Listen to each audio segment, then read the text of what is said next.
नमस्कार मंडळी, कसे आहात? तर इनाच रसोई अँड रूटीनमध्ये तुमचे स्वागत आहे. आजचा व्हिडिओ खूपच खास आहे कारण आज आपण बनवणार आहोत कोळंबी रस्सा. आजची रेसिपी बनवायला तर अगदी सोपी आहे.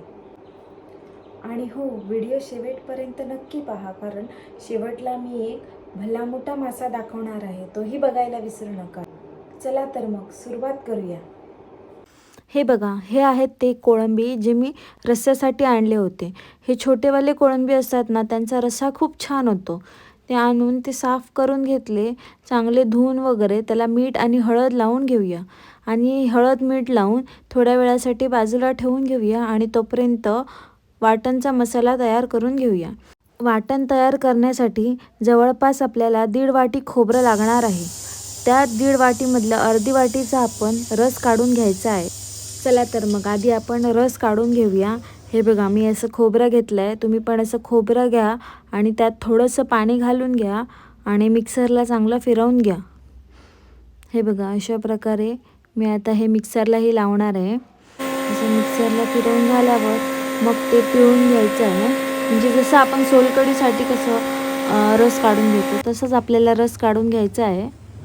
आणि हा जो रस आहे ना, तो आपल्याला रस्स्यामध्ये शेवटला घालायचा आहे का तेही तुम्हाला मी मग सांगते. आता हे झालं की आपण बाकीची वाटणची तयारी करून घेऊया. अजून काय काय लागणार आहे तेही बघूया.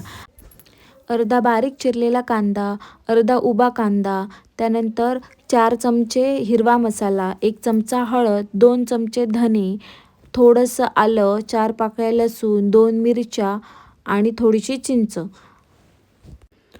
बारीक चिरलेला कांदा आणि मिरची आहे ते आपण फोडणीच्या वेळी वापरणार आहोत. बाकी सगळं म्हणजे जो आता 1 वाटी खोबरं होतं ते खोबरं आणि हे सगळे मसाले जसं की उभा कांदा, त्यानंतर हिरवा मसाला, हळद, आलं, लसूण, चिंच हे सगळं मिक्सरमध्ये घालून बारीक असं वाटून घेऊया. हा सगळा मसाला जर आपण फातर येते ना त्या फातरीवर वाटला ना तर रस्सा तर अजून अप्रतिमच बनतो. जर तुम्हाला हवं असेल ना की मी तसाही तुम्हाला व्हिडिओ बनवून दाखवावा तर मला कमेंटमध्ये नक्की सांगा. मी तसा एक व्हिडिओ तुमच्यासाठी नक्की बनवेन. आणि हो, ह्या रस्स्याबरोबर जर उकडा भात असेल ना तर तुम्हाला ताट तर धुवावंच लागणार नाही. एवढं तुम्ही चाटून पुसून ते संपवून टाकाल. हे बघा, मिक्सरमध्ये मी सगळे मसाले घालून घेतले. आता मी थोडंसं पाणी घालते आणि मिक्सर लावून घेते. एकदम बारीक असं लावून घ्यायचं आहे. चला तर मग आधी मिक्सर लावून घेऊया आणि मग पुढे काय करायचं तेही तुम्हाला सांगते.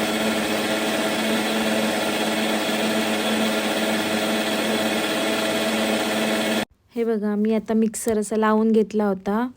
अशा प्रकारे एकदम बारीक असं वाटून घ्यायचं आहे. हे बघा, मी तुम्हाला आता दाखवते कसं बारीक मी वाटलं आहे ते. हे बघा, असं वाटून घ्यायचं आहे आणि मग गॅसवर एक कढई ठेवून त्यात थोडंसं तेलही घालून घेऊया. तेल थोडंसं तापलं की मग त्यात कांदा घालून घेऊया. बारीक चिरलेला कांदा जो मगाशी मी सांगितला होता तो आता इथे घालायचा आहे आणि तो चांगला परतवून घ्यायचा आहे. हे बघा, कांदा असा घालून झाला. आता हा चांगला लालसर होस तोपर्यंत मी परतवून घेते.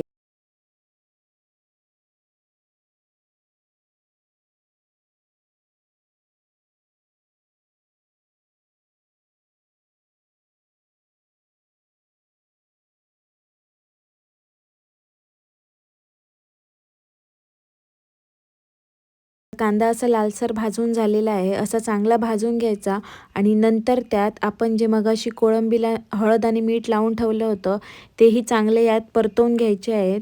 असं केलं ना तर ना ह्या कोळंबींना थोडासा वास येत नाही. म्हणजे असं हिमूस जो वास येतो ना कोळंबींना तो येणार नाही आणि चवही जरा वाढते रस्स्याची.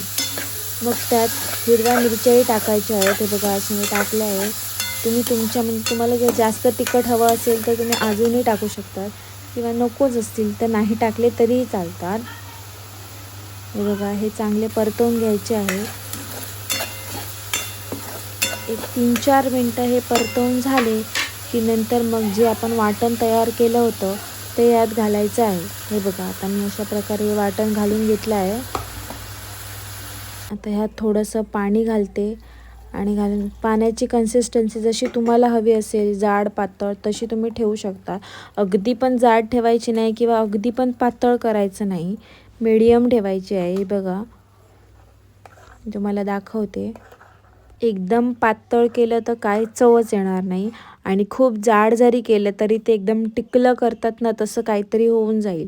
हे बघा, मी थोडंसं पाणी घालून हे असं थोडं पातळ करून घेतलं आहे. ह्यात आपण शेवटला आता रस पण घालणार आहोत, त्यामुळे ते अजून पातळ होणार किंवा ते शिजल्यावर थोडीशी ड्राय पण होते आमटी, थोडी सुकते पण. हे बघा, रस्स्याला असं चांगली उकळ यायला द्यायची आहे. अशा प्रकारे उकळल्यामुळे आतले जे कोळंबी आहेत ते पण चांगले शिजतील.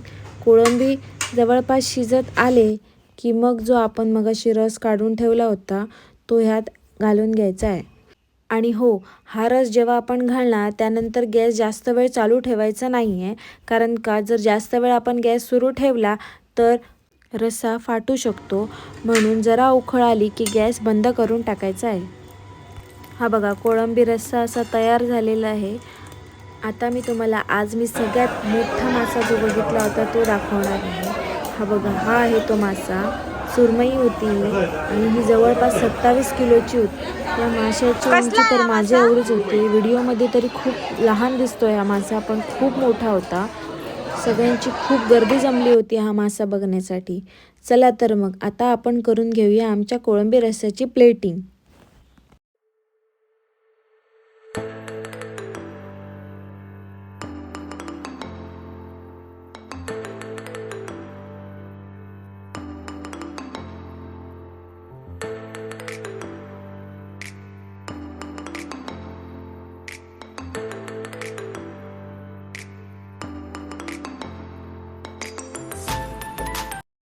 तर मग मंडळी, कशी वाटली आजची रेसिपी कमेंटमध्ये नक्की लिहा आणि ट्राय करून बघितल्यावर तुमचा फीडबॅक नक्की शेअर करा. मी वाट पाहते.